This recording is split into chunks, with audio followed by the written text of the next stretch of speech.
I think of all the teams in the NHL, there's no team I've had more of a love-hate relationship with than the Capitals.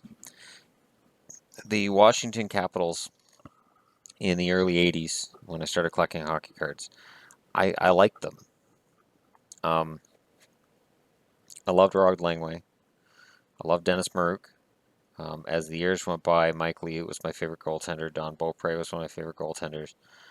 Um, I believe Pat Riggin played for a while in Washington as well. And I really cheered for Washington. I cheered for Washington back when Bob Mason was their goaltender. Oh, people know where I'm going with this one. Pat LaFontaine scored that goal in overtime that absolutely broke my heart. And I watched like 7 periods of hockey to get to it. And I was gutted because I wanted the Islanders out so badly. And Mason stood on his head, and then that shot from LaFontaine wasn't a great one.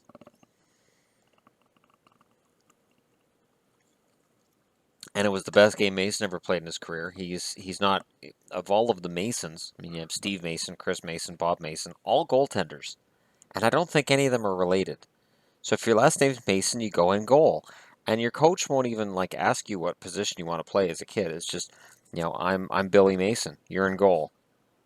But my dad wants me to play. You're in goal. But my dad's right there. You're in goal. I don't have a stick. We'll find you a stick. You're a goaltender. Your name is Mason. It's bewildering to me. Just think about it. How many Masons not in goal are there in the NHL? There's none. I imagine there's probably been a few over the history of the NHL, but it's strange that there's 3 goalies named Mason, and I'm pretty sure none of them are related. And Bob was the first one, and he played the longest overtime game of any of the 3 of them, and yet I would say he's probably the least successful of the 3 long term. Um, but anyhow, that was back when I cheered for them. And then they broke my heart again with Pittsburgh. I remember Luke Robitaille scoring in overtime. And I started to realize if you're a fan of the Caps, you have to get used to losing in overtime, and you have to get used to heartbreak, which was fine. And I cheered for them right up until Adam Oates and Olaf Kolzig and that whole bit, and then they went to the Stanley Cup final with that group before Detroit beat the hell out of them. But even then, I was like, it's okay.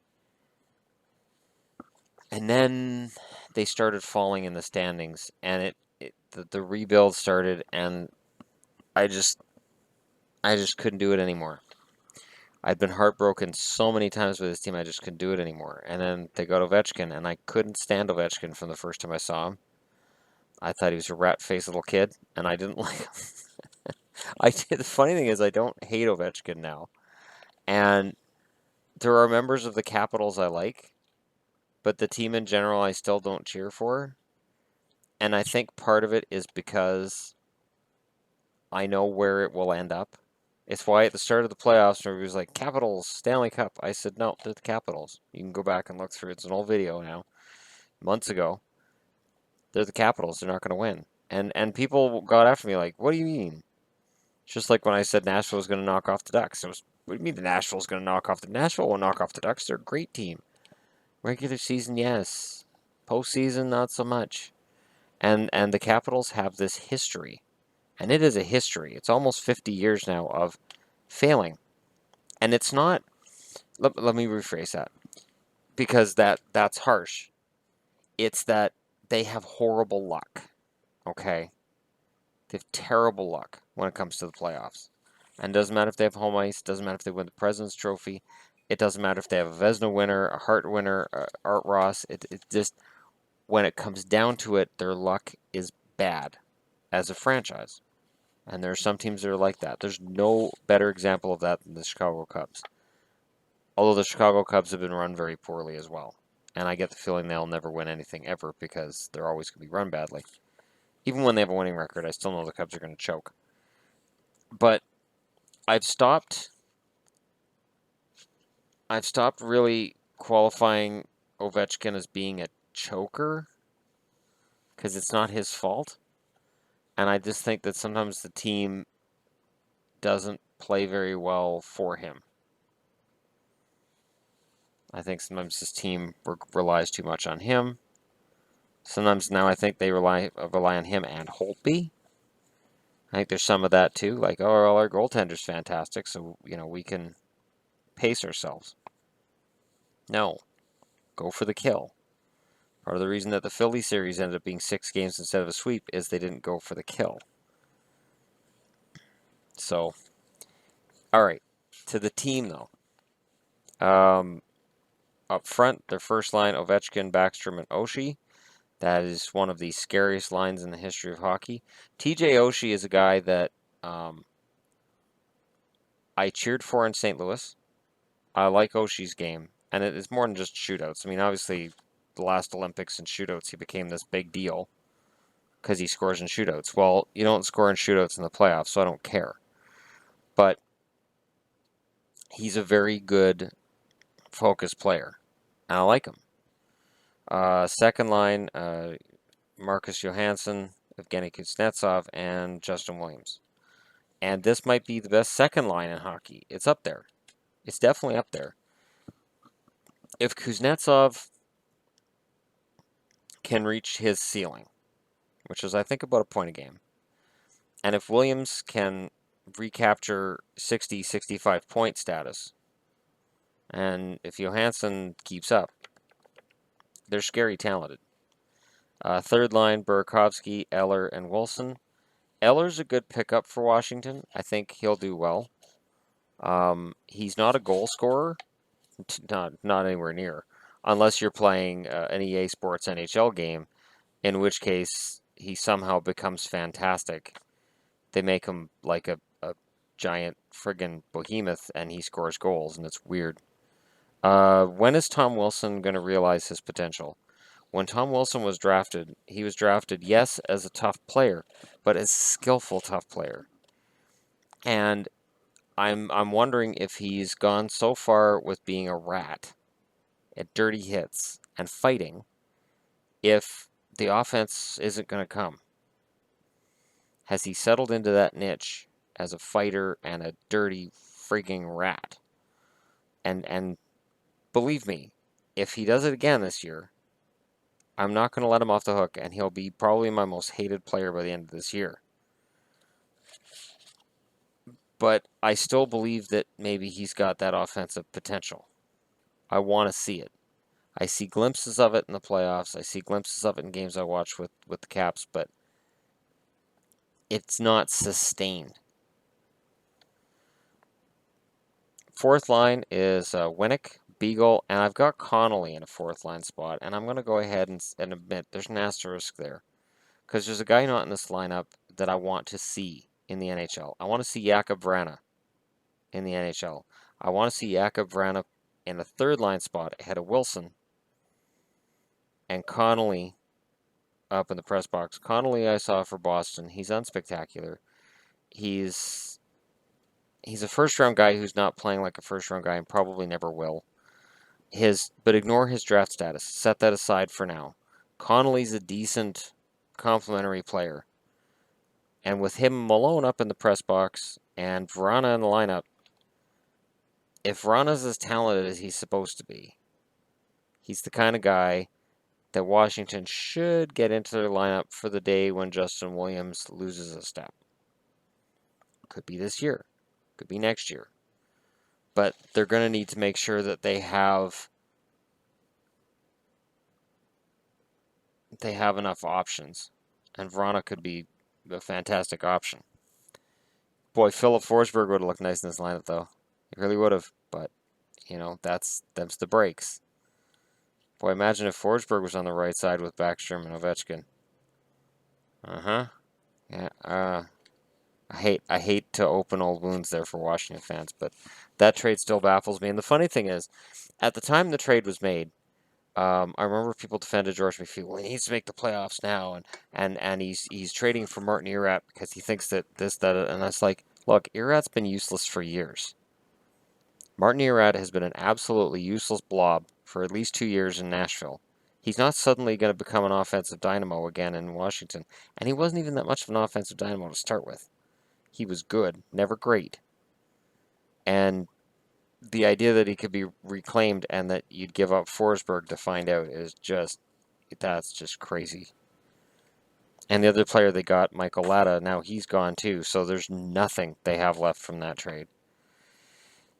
So up front, I like what they have. Burakovsky and Vrana represent the future.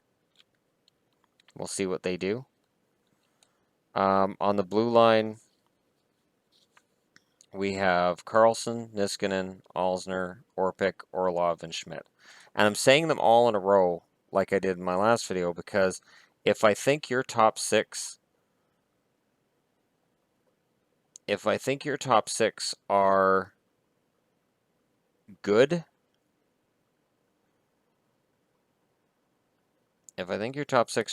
then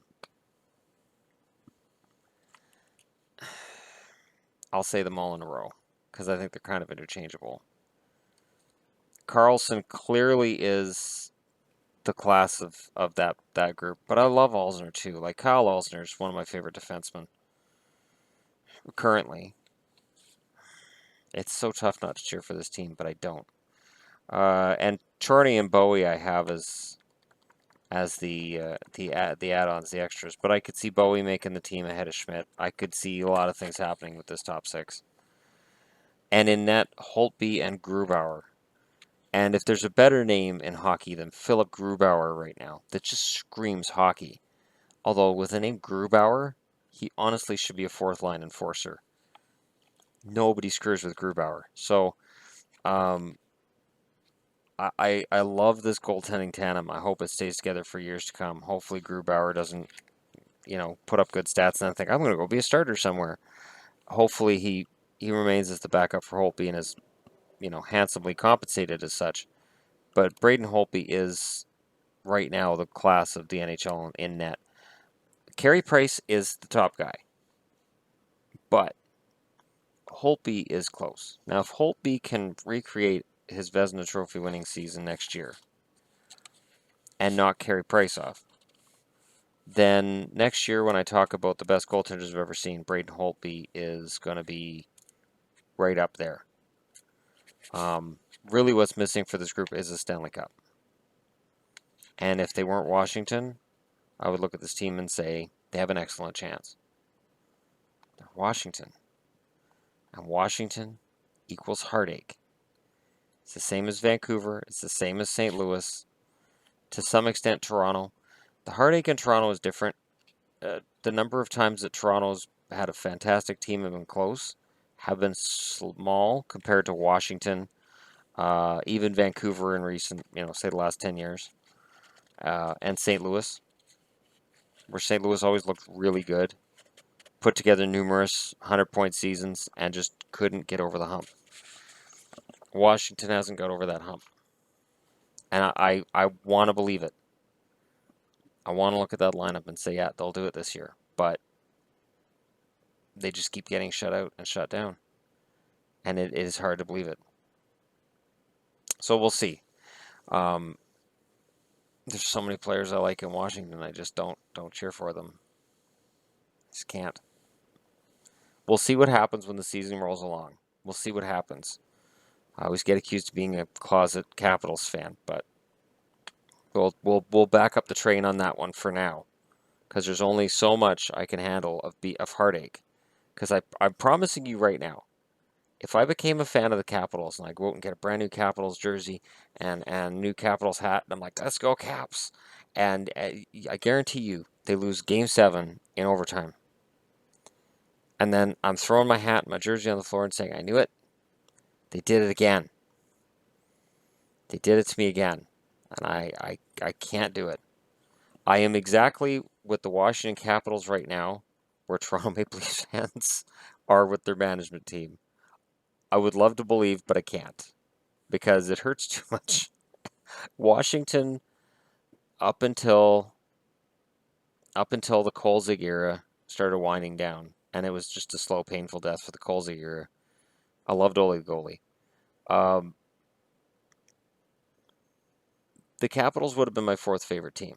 They would have been right behind Dallas. So they've been there before, but and with that roster, I want to believe. I want to believe. Anyways, that's my preview for the Caps. Thanks for watching, and I'll be back later.